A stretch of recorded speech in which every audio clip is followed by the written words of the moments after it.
जय हिंद। पिछले कुछ दिनों से वीडियो कुछ निजी कारणों के कारण नहीं बना पा रहे थे। आज से फिर हम अपने उसी चैप्टर को लेकर के कंटिन्यू करेंगे जिसका नाम था ह्यूमन हेल्थ एंड डिजीज, मानव स्वास्थ्य और रोग। इस चैप्टर में हम लोगों ने पिछले दो वीडियो में सबसे पहले हम लोगों ने हैजा के बारे में चर्चा किया था और ह्यूमन हेल्थ, डिजीज़, पैथोजेन, इन सब चीज़ की चर्चा हमने पहले वाली वीडियो में कर ली थी। उसके बाद हमने दूसरा जो वीडियो बनाया था उसमें मलेरिया का विस्तार में चर्चा किया गया था।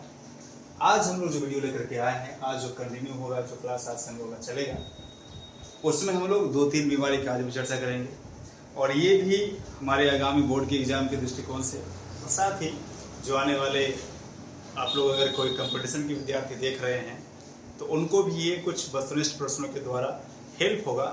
यहाँ से भी बहुत सारे क्वेश्चन पूछे जाते हैं, तो अब ध्यान से बने रहे और मज़ा ले इस सेशन का, क्योंकि बहुत अच्छा गुजरने वाला है। आज हम लोग 2-3 डिजीज़ के बारे में चर्चा करेंगे, जिसमें पहला हम लोग का टीबी होगा, दूसरा डायरिया का हम लोग चर्चा करेंगे और एक टाइफाइड का। तो 2-3 बीमारी का हम लोग चर्चा करने वाले हैं बड़े विस्तार में। जो भी पॉसिबल होगा, जितनी जानकारी हो पाएगी इस वीडियो में वो काफ़ी होगी। तो स्टार्ट करते हैं आज का सेशन, आज का वीडियो। तो सबसे पहले आज हम लोग चर्चा करेंगे टीबी का। टीबी तो टीबी को हम लोग जनरली ट्यूबरकुलोसिस के नाम से जानते हैं। ट्यूबरकुलोसिस के नाम से जानते हैं। एक आपको बहुत छोटा सा बात हम बता देते हैं कि जिस किसी भी ह्यूमन डिजीज में जिस किसी भी वर्ड के लास्ट में आपको सिस लिखा हुआ मिल जाए, SIS, तो समझ जाओ कि वो कोई ना कोई बीमारी होगी। एक छोटा सा आपको एक ट्रिक है, जिससे आप चीज़ों को याद रख पाओगे। बहुत आसान है, बहुत ज़्यादा इसमें कोई रॉकेट साइंस नहीं है, सिर्फ एक छोटा सा याद रखने का ट्रिक है कि आपने SIS किसी के वर्ड के लास्ट में देखा तो समझ जाओ कि वो कोई ना कोई बीमारी होगी। चलिए बढ़ते हैं। जैसा कि हम लोग का एक पैटर्न चला था कि बीमारी को किस तरह से पढ़ेंगे, तो सबसे पहले ये हम लोग जानने का प्रयास करेंगे कि टीबी होता किससे है, किस प्रकार से टीबी होता है, क्या कारण होते हैं, पैथोजन क्या होते हैं। तो टीबी का जो पैथोजन होता है,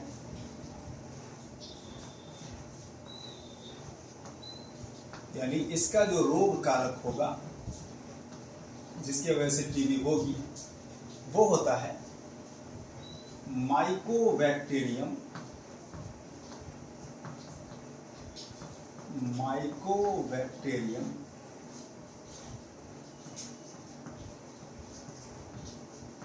ट्यूबरकुलोसिस। ये है इसका पैथोजन। ये एक जीवाणु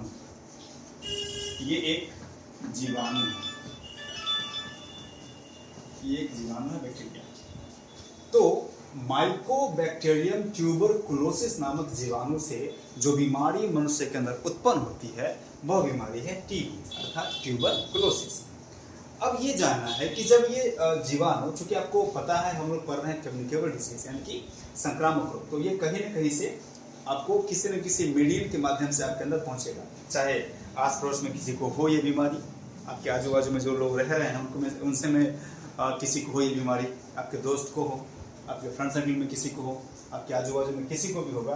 तो बहुत सारे माध्यम हैं जो कि आप पिछले वाले वीडियो में चर्चा हो चुकी है कि कैसे कैसे फैल सकता है। तो उन सारे माध्यमों से ये बीमारी आपके अंदर आ सकती है। चलिए, तो ये जीवाणु से होता है, तो हम लोग को ये जानना है अब कि इस बीमारी में होगा क्या, कैसे बीमारी फैलता है। तो जैसे ही यह जीवाणु आपके बॉडी के अंदर प्रवेश करेगा, तो सबसे पहले चूंकि ये पहुंचता है सांस के माध्यम से, खास करके तो सांस के माध्यम से अगर सीधी सी बात है कि हमारा श्वसन पथ को संक्रमित करेगा। जो हमारा नासिका क्षेत्र है, जो श्वसन क्षेत्र है, घ्राण क्षेत्र है, ट्रैकिया है, उसके बाद श्वसनी है, श्वसनिकाएं हैं, फिर हमारा जो फेफड़ा है एटलेस्ट, वहाँ तक पहुँचेगा। तो इन सारे रास्तों में ये अपनी संख्या को बहुत तीव्र गति से बढ़ाता है, अपनी संख्या को बढ़ाएगा। और संख्या को बढ़ाने के बाद ये करता क्या है, एक केमिकल को रिलीज करता है अपने अंदर से। उस केमिकल का नाम है, जो ये जीवाणु है, यह एक केमिकल निकालेगा, एक रासायनिक पदार्थ को रिलीज करता है, स्रावित करता है, जिसका नाम है ट्यूबरकुलिन। ये इस केमिकल को रिलीज करेगा और केमिकल को रिलीज करने के बाद जैसे ही ये रिलीज होगा तो केमिकल को रिलीज करने के बाद ये उस समय के लिए, कुछ समय के लिए डीएक्टिव मोड में चला जाता है। मतलब मान के चले कि जब रिलीज कर दिया तो कुछ टाइम के लिए डीएक्टिव रहेगा, लेकिन इसने ये जो रासायनिक पदार्थ रिलीज किया है ये अपना काम शुरू करेगा। इसका काम क्या होता है, जो हमारे उत्तक होते हैं, जो हमारे टिश्यूज होते हैं, वो श्वसन पथ के जो टिश्यूज होंगे उसको ये गलाना शुरू करेगा। जो उसका सरफेस है उसको खराब करना शुरू करेगा, उसको सड़ाना शुरू करेगा ये। और जैसे ही वो ऊपर का सरफेस को खराब करेगा, उत्तक को क्षय करेगा, उसका नष्ट करेगा उसको, तो अंदर से ब्लड रिसना शुरू हो जाता है, अंदर से ब्लड आपका आना शुरू हो जाता है। और वही ब्लड जो होता है वह इंसान के बलगम के साथ बाहर आता है। और ये एक साइन भी है, एक चिन्ह भी है, एक संकेत भी है कि अगर किसी मनुष्य को खांसी में बलगम के साथ अगर ब्लड आ गया तो उसको ये बात संकेत के रूप में समझ जाना चाहिए कि उसके श्वसन पथ में जीवाणु मौजूद है, उसने वो रासायनिक पदार्थ रिलीज कर दिया है और उस रासायनिक पदार्थ ने उत्तकों का क्षय करना शुरू कर दिया है, जिससे कि ब्लड रिसना शुरू हो गया है और वह बलगम बाहर की तरफ निकल रहा है। और ये संकेत होता है कि इस मनुष्य को टीबी या तो होना शुरू हो गया है या हो चुका है।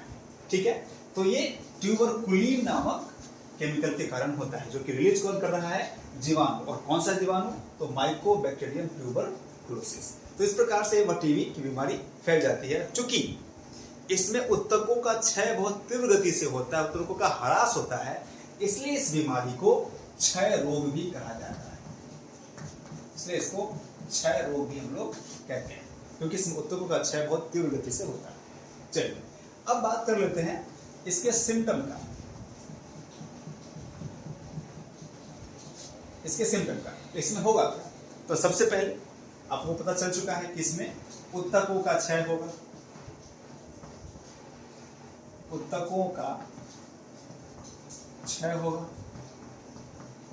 पहला सिम्टम, कि जैसे ही जीवाणु जाएगा तो ट्यूबरकुलिन रिलीज करेगा, उससे उत्तकों का क्षय होगा, संख्या में कमी आएगी उत्तकों की संख्या में। दूसरा जब उत्तकों का क्षय होगा तो ब्लड रिसेगा, तो बलगम के साथ रक्त बाहर निकलता है।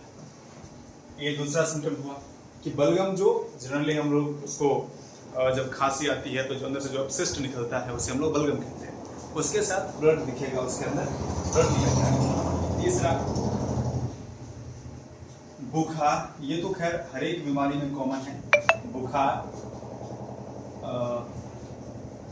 लगता है या बुखार हो जाता है, कुछ मात्रा में बुखार भी होता है हल्के फुल्के। उसके बाद कमजोरी हो जाती है, ठीक है, कमजोरी हो जाती है, और वजन घटता है। ठीक है, तो ये सारी मेन इसका जो है आपका लक्षण सिम्टम वो यही है, उत्तकों का क्षय होगा और बलगम के साथ बाहर निकलेगा रक्त। इसमें कुछ और बातों को समझिए।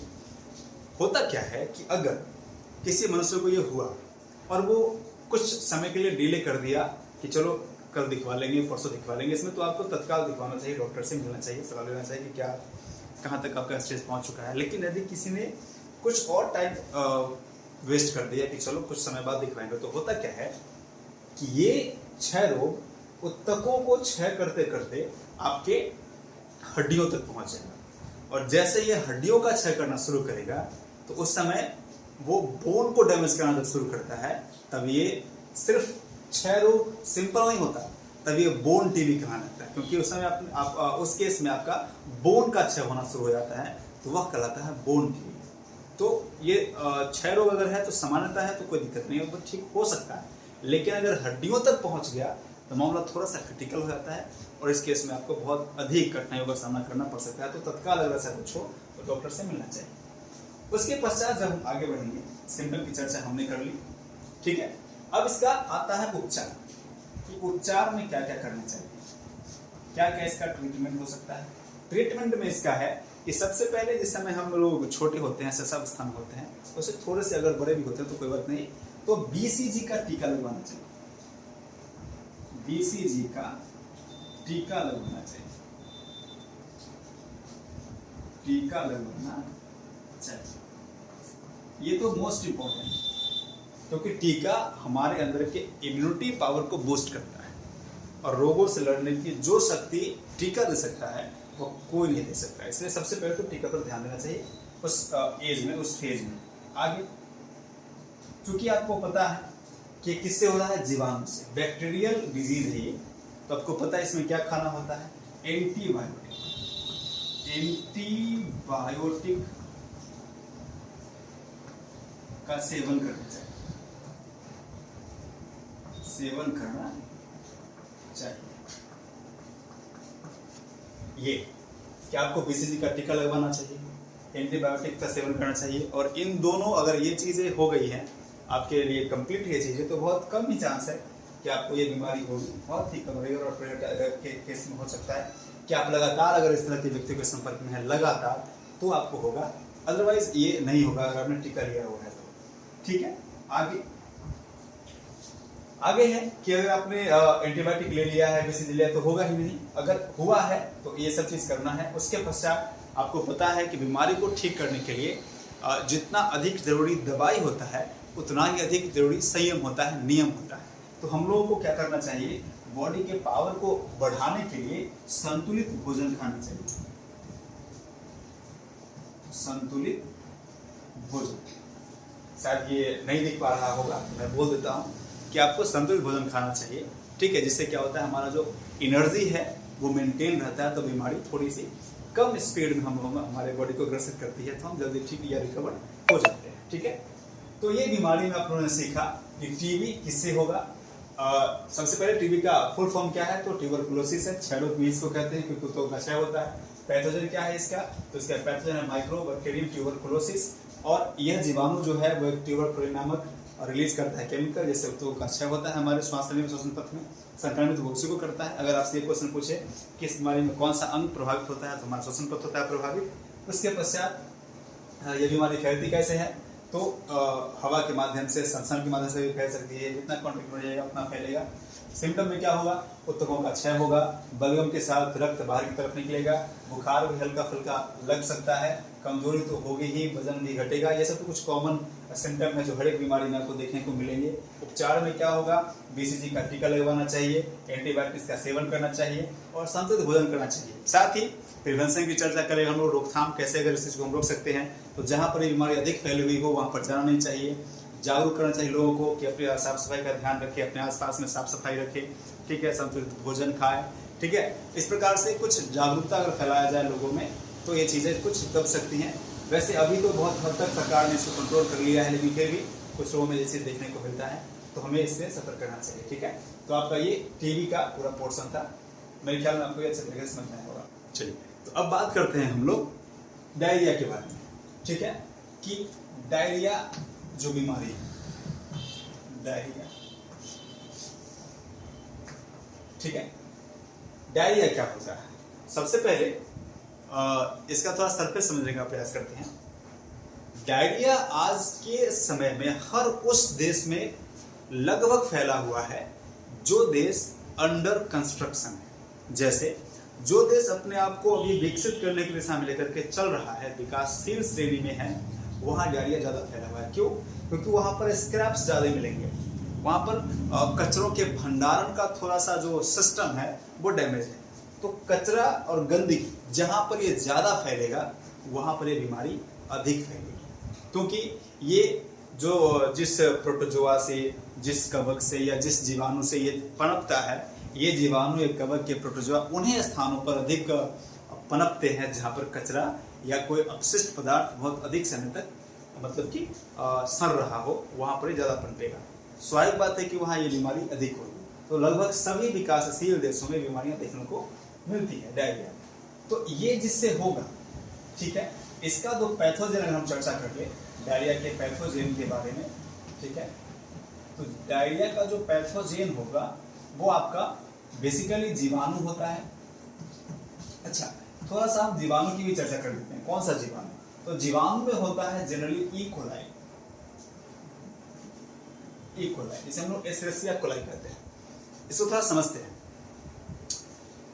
ये जो जीवाणु है ये बायोलॉजिकली बहुत इंपॉर्टेंट जीवाणु भी है, इसका बहुत कुछ यूज है। जैसे कि आप आगे जब पढ़ोगे बायोटेक्नोलॉजी में, तो बायोटेक्नोलॉजी में लगभग जितना भी प्रोसीजर है उससे मैक्सिमम में इस जीवाणु का प्रयोग किया गया है। साथ ही आप पढ़ोगे रेस्ट्रिक्शन एंजाइम जो होता है, प्रतिबंधन एंजाइम जो क्लोनिंग में काम आता है डीएनए को खंडों में काटने के लिए, वहाँ भी जीवाणु का प्रयोग किया गया। रेस्ट्रिक्शन एंजाइम किसी से निकाला गया है 3 तरह का।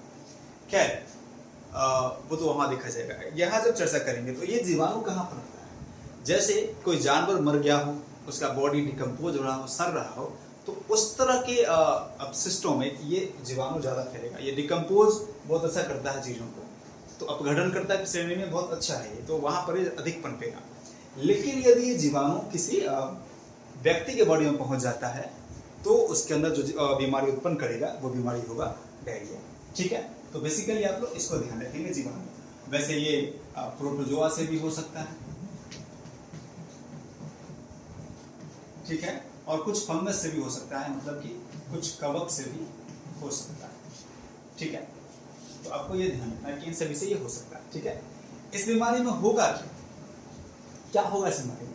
जैसे आपने हैजा पढ़ा था, देखिए कुछ ऐसी बीमारियां हैं जिसमें सिम्टम और प्रभावित होने वाले अंग लगभग सिमिलर है। जैसे अमीबिया पेचिस जो अमेवाइसिस होगा उसमें भी कॉमन समथिंग सिम्टम है। हैजा जो हुआ उसमें भी लगभग कॉमन सिम्टम है, और डायरिया में भी लगभग कॉमन सिम्टम है। होता क्या है कि इसमें आपका पाचन तंत्र डैमेज करता है ये, यानी कि जो पाचन शक्ति होगी वो डैमेज होगी, पचने की जो क्षमता होगी वो कुछ समय के लिए बाधित हो जाएगी। तो आपको पता है 2 चीज़ें होंगी इस केस में, एक तो दस्त होगा और दूसरी उल्टी होगी। और दस्त और उल्टी बहुत तीव्र जब होती है तो आपको पता है इसका रिजल्ट क्या निकलता है, परिणाम क्या निकलता है कि बॉडी के अंदर पानी की कमी रहती है। और सबसे प्राथमिक तब ये बन जाता है कि बॉडी के अंदर की पानी की कमी को दूर किया जाए। और जब पानी की कमी दूर होती है तो धीरे धीरे बीमारी कंट्रोल होता है। फिर हम उसके साथ साथ ट्रीटमेंट भी लेते रहते हैं साथ में, तो हम जल्दी रिकवर हो पाते हैं। ठीक है, तो इसमें होगा क्या, जब पाचन तंत्र गड़बड़ होगा तो आपको वही चीज़ जो मैंने समझाया कि बॉडी के अंदर पानी की कमी होगी, चूंकि बहुत तीव्र अवस्था में क्या होगा, वोमिटिंग होगी और दस्त होगा। ठीक है, तो पैथोजन तो आपने समझ लिया। अगर प्रभावित अंग की चर्चा कर ले तो हमारा पाचन तंत्र होगा। तो अब बात कर लेते हैं हम सिम्टम के बारे में, इसका सिम्टम क्या होगा। जैसा कि मैंने समझाया कि सबसे पहले क्या होगा, उल्टी और दस्त। ठीक है, तीव्रतम होगा, बहुत तीव्रतम होगी, यानी बहुत जल्दी बॉडी से पानी जो होगा वो निकल जाएगा, बाहर हो जाएगा। तो होगा क्या, शरीर जो होगा, शरीर निर्जलीकरण का शिकार हो जाएगा, निर्जलीकरण का शिकार हो। ठीक है, यानी बॉडी से पानी की बहुत अधिक क्या हो जाएगी, कमी हो जाएगी। ठीक है, और आपको पता है इसके पश्चात फिर वही चीज़ कि जब उल्टी होगा, दस्त होगा, निर्जलीकरण का शिकार होगा शरीर, तो फिर क्या होगा, आपको कमजोरी होगी, कमजोरी होगी, कमजोरी होगी, वजन घटेगा, वजन घटेगा, बुखार भी कुछ आपको लगता ही है, आंखें धंस जाती हैं, है ना। तो ये सारे सिम्टम्स के हैं। ठीक है, आपको एक दो पर्टिकुलर सिम्टम ध्यान रखना है। अब थोड़ा सा स्ट्रैटेजी भी ध्यान में रखिए, क्योंकि आप बहुत ज़्यादा पर्टिकुलर अगर हो जाओगे हर एक बीमारी में तो बहुत ज़्यादा आपके पास हो जाएगा मटेरियल और बहुत बकवास हो जाएगा। तो उतना बहुत ज़्यादा आपको मतलब टाइप ऑफ सिम्टम में नहीं जाना है। 2-3 आप पर्टिकुलर ध्यान रखो हर एक बीमारी का, और बाकी कॉमन लगा तो काम चल जाएगा, कोई दिक्कत नहीं होगा। ठीक है, चलिए अब बात करते हैं आगे। तो इसका ट्रीटमेंट क्या हो सकता है, इसका जो ट्रीटमेंट होगा, ठीक है, इसका जो ट्रीटमेंट होगा वो क्या होगा, आपको पता है कि पानी की हमको सबसे पहले दूर करना है। तो दूर करने क्या करना होगा, आपके पास ऑप्शंस क्या क्या है। तो आप ORS का घोल पियो, आप इलेक्ट्रोलाइट पाउडर का घोल पियो, आप NaCl का इंजेक्शन ले सकते हो, चढ़वा भी सकते हो। और अगर कुछ ना मिले, बहुत ज़्यादा ऐसे जगह पर आपका घर हो जहाँ पर इन सब चीज़ों की उपलब्धता बहुत कम हो, तो इनिशियली आपको क्या करना है, नमक और चीनी घोल करके और रोगी को दे देना है, वो ठीक हो जाएगा। तो सबसे पहले क्या करना है, आपको पानी की कमी को दूर करना है, पानी की कमी को दूर करना है। ठीक है, क्या क्या करके? इसके लिए आपके पास क्या क्या ऑप्शंस है? ORS है, इलेक्ट्रल पाउडर है, NaCl है। ठीक है, क्या है आपके पास? नमक है प्लस शर्करा है। ठीक है, जो चीज़ नहीं दिखे वो आप सुनकर मैनेज कर लेना। ठीक है, क्योंकि व्यवस्था अभी उतनी खास नहीं है मेरे पास कि आपको मैं उतना ज़्यादा विजुअलिटी अच्छी तरीके से दे सकूँ, लेकिन आप कुछ देर के लिए मैनेज कर लेना। बाकी आपको बहुत अच्छे तरीके से मैं ट्रीटमेंट दूंगा आने वाले समय में। ठीक है, तो आप ये कर लो। दूसरा क्या हो सकता है इसका? पानी गर्मी को दूर करने के बाद, क्योंकि आपको पता है जीवाणु से हो रहा है, प्रोटोजोआ से हो रहा है, कब से हो रहा है, तो इसको मारेंगे तो बीमारी ठीक होगा। तो फिर आपको क्या करना है? एंटी बैक्टीरियल दवाओं का सेवन करना है। ठीक है, कभी कभी ये बीमारी कुपोषण से भी होती है, अधिक शराब पीने से भी होती है। ठीक है, तो ये भी आपको ध्यान रखना है। उसके पश्चात चूंकि आपको पता है कि ये बीमारी अगर इंस्टेंट आपको ठीक करना है, तो एक ऐसा मैं आपको बता रहा हूँ तरीका कि आप बहुत इजीली कर सकते हो। केला हर एक के पास मौजूद होता है, समथिंग आपके लोकेलिटी में होगा। तो केला ले आना है, कच्चा केला, उसको उबाल लेना है। उबाल लेने के बाद उसको मथ करके चोखा बनाना है और उसमें नमक डाल देना है और उसको खाना है सूखे रोटी के साथ। ये बहुत जल्दी रिकवर करने में आपको मदद करेगा। क्योंकि ये बातें बुक में मेंशन की गई, इसमें मैंने आपको बता दिया। ठीक है, तो इस प्रकार आपने डायरिया को भी समझा। तो बहुत इजीली आप इसके अंदर से ऑब्जेक्टिव निकाल करके वस्तुनिष्ठ और विषयनिष्ठ दोनों तरीके से आप डील कर सकते हो एग्जाम के अंदर आपसे पूछा जाता है तो। और अगर इतना आप कर लेते हो तो कुछ नहीं करना है, बहुत ज़्यादा कुछ नहीं करना, आपके पास सिलेबस बहुत ज़्यादा है। तो आप ऐसा लेकर के चलो सिस्टम को कि आपके दिमाग में इंफॉर्मेशन रहे भी, आउट भी नहीं हो, और हर एक विषय का एक संतुलित इंफॉर्मेशन आपके दिमाग के अंदर रहे। बहुत ज़्यादा पर्टिकुलर हो जाओगे किसी एक विषय को लेकर के तो फिर आपका एक अच्छा होगा, एक खराब हो जाएगा। तो बहुत पर्टिकुलर के लिए नहीं होना है, डायरेक्टली एक ऐसा इन्फॉर्मेशन का आप अपने दिमाग के अंदर बनाओ सिस्टम कि सब का इन्फॉर्मेशन आपके पास संतुलित अवस्था में रहे, आप एग्जाम क्रैक कर पाओगे अच्छे तरीके से, ऐसा मेरा विश्वास है। चलिए बढ़ते हैं आगे। जो बीमारी है जिसका नाम है टाइफाइड, उसका टाइफाइड एक बहुत ही कॉमन सी बीमारी है। वैसे अभी तक जितना भी बीमारी पढ़ा गया वो बहुत ज़्यादा अनकॉमन नहीं है, कॉमन ही है, लेकिन टाइफाइड बहुत ज़्यादा कॉमन है। ये लगभग लोगों को कभी ना कभी हो जाता है टाइफाइड। ठीक है, इसका शिकार मैं भी रहा हूँ कुछ दिनों तक, या कभी कभार हो ही जाता है। ठीक है, अधिक ताप के कारण या कभी कभी अगर ट्रैवल करना पड़ जाए तो उस केस में भी बीमारी उत्पन्न हो जाती है। ठीक है, तो बढ़ते हैं आगे और स्टार्ट करते हैं टाइफाइड को। टाइफाइड चलिए, तो टाइफाइड में क्या?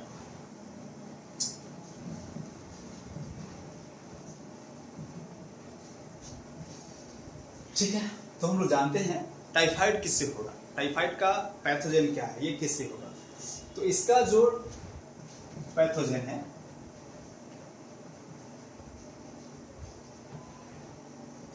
अच्छा, आगे आने वाले टाइम पे मैं एक और चीज आपको बताऊंगा जिसमें आपका एक आएगा आणविक निदान। ठीक है, मॉलिक्यूलर ट्रीटमेंट कह सकते हो आप जनरली। तो उसमें क्या होता है, आणविक निदान में एक अभी ट्रीटमेंट का एक बहुत अच्छा तरीका है।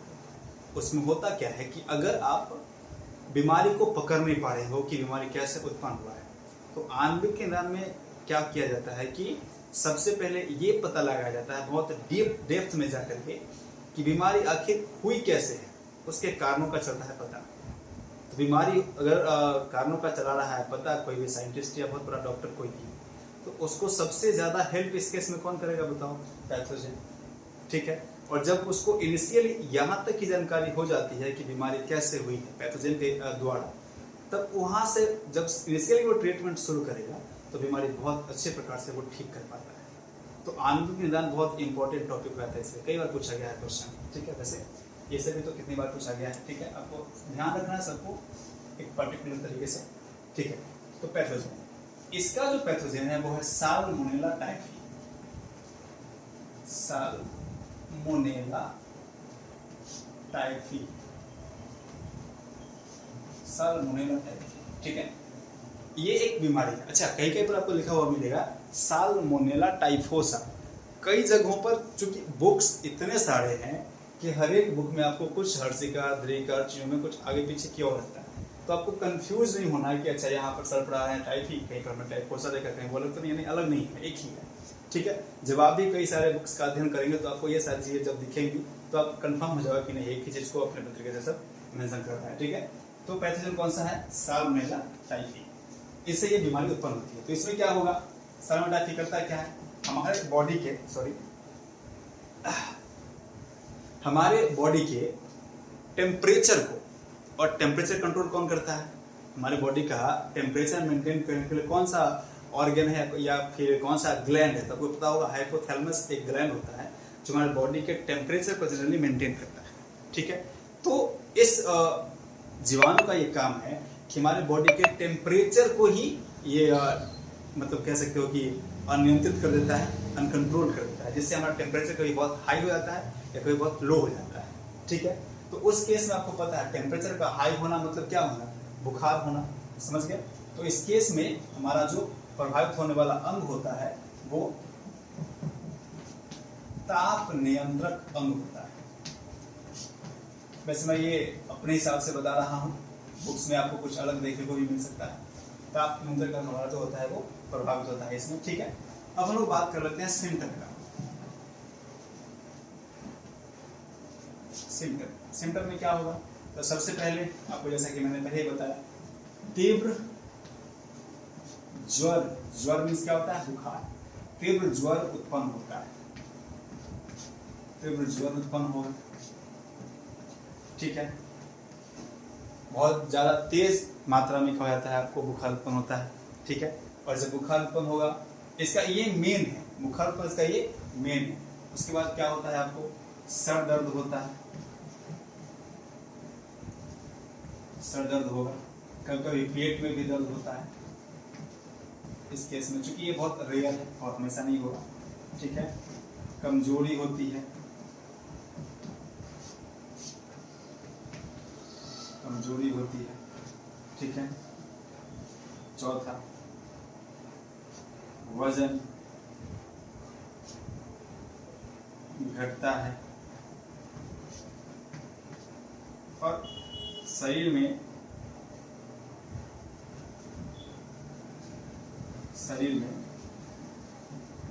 रक्त की कमी हो जाती है। ठीक है, ये भी बहुत कम होता है लेकिन देखने को मिलता है। तो ये सब इसका क्या है, सिम्टम। तीव्र ज्वर होगा, ये तो सबसे इसका इम्पोर्टेंट है, और सर में दर्द, ये बहुत इसका बड़े हमेशा ये बना रहता है। बाकी आपको पता है, मैंने जैसे कि बताया था, कुछ चीज़ों को आपको जोड़ना पड़ेगा। ठीक है, तो आपका एक अच्छा खासा पर्टिकुलर बनता है आपका शब्दों का जाल। ठीक है, ये हो गया इसका सिम्टम। फिर आपका ट्रीटमेंट की बात आती है, तो पता है जीवाणु से होने वाला है तो क्या खाना पड़ेगा, एंटीबैक्टीरियल दवाई, समझ गए। और चूंकि इसको ट्रीटमेंट में ठीक होने में टाइम लगता है, वैसे बीमारी कोई भी ठीक होने में समय लगता है कि कुछ ज़्यादा समय लगता है, क्योंकि इसका जो जीवाणु है वो पूरे ब्लड के सर्कुलेशन सिस्टम में फैला हुआ होता है, तो धीरे धीरे ये डिकम्पोज होता है, धीरे धीरे ये नष्ट होता है, तो इसको ठीक होने में समय लगता है। ठीक है, तो इस प्रकार आपने जाना आज के वीडियो में डायरिया के बारे में, टीबी के बारे में और टाइफाइड के बारे में। ठीक है, तो आशा करते हैं आपको ये वीडियो ठीक लगेगा, है ना, आपको ये तीनों बीमारी समझ में आएगी। ठीक है, फिर आगे हम लोग इस प्रकार बने रहेंगे, एक एक करके मैं सारा बीमारी आपको पढ़ाऊंगा और हम लोग एक अच्छे तरीके से सिलेबस को समाप्त करेंगे, आपका रिजल्ट बहुत बेहतर है।